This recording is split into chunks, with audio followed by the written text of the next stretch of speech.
ಪ್ರೀತಿಯ ಶಾಲೆ, ನನ್ನದೊಂದು ವಿನಂತಿ.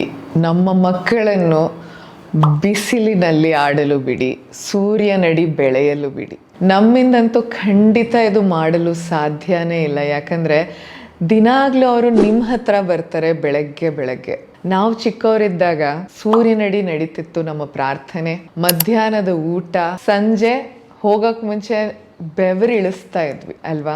ಈಗ ಎಲ್ಲ ನಡೀತಿದೆ 4 ಗೋಡೆಗಳ ಮಧ್ಯ. ಎಷ್ಟು ದೊಡ್ಡದಾಗಿದೆ ನಮ್ಮ ಸ್ಕೂಲು, ಗ್ರೌಂಡು ಅಂತೀವಿ, ಆದರೂ 4 ಗೋಡೆ ಒಳಗೆ ನಮ್ಮ ಮಕ್ಕಳಿರ್ತಾರೆ ಅನ್ನೋದು ಎಲ್ಲರಿಗೂ ತಿಳಿದಿದೆ. ಸೂರ್ಯನೊಂದಿಗೆ ನಮ್ಮ ನಂಟು, ನಮ್ಮ ಮಕ್ಕಳ ನಂಟು ಕಡಿಮೆ ಆಗ್ತಾ ಅವರಲ್ಲಿ ರೋಗ ನಿರೋಧಕ ಶಕ್ತಿ ಕೂಡ ಕಡಿಮೆ ಆಗಿದೆ. ನಿಮಗೆ ನಾವು ಹೇಳೋ ಅಷ್ಟು ದೊಡ್ಡವರೆಲ್ಲ, ನಿಮಗೆ ತಿಳಿದಿದೆ ಸೂರ್ಯ ನಮ್ಮ ಬೆಳವಣಿಗೆಗೆ ಎಷ್ಟು ಸಹಾಯಕಾರಿ, ನಮ್ಮ ಮಕ್ಕಳಲ್ಲಿ ನಡೆಯುವಂಥ ಪ್ರತಿಯೊಂದು ಕ್ರಿಯೆಗೂ ಅದು ಸಹಾಯಕಾರಿ. ಈಗ ಅವರ ಮನಸ್ಥಿತಿ, ಅವರ ದೇಹ ಸ್ಥಿತಿ ಎಲ್ಲದಕ್ಕೂ ಅದು ಎಷ್ಟು ಒಳಿತು ಮಾಡುತ್ತೆ. ಆದ್ರೆ ಅದರಿಂದ ಎಷ್ಟು ದೂರ ಹೋಗ್ಬಿಟ್ಟಿದ್ದಾರೆ ನಮ್ಮ ಮಕ್ಕಳು ಈಗಿನ ಕಾಲದಲ್ಲಿ. ಅವರು ಓಡಿದ್ರೆ, ಬಿದ್ರೆ, ಗಲೀಜಾದ್ರೆ ನಮ್ಗೇನು ಬೇಜಾರಿಲ್ಲ.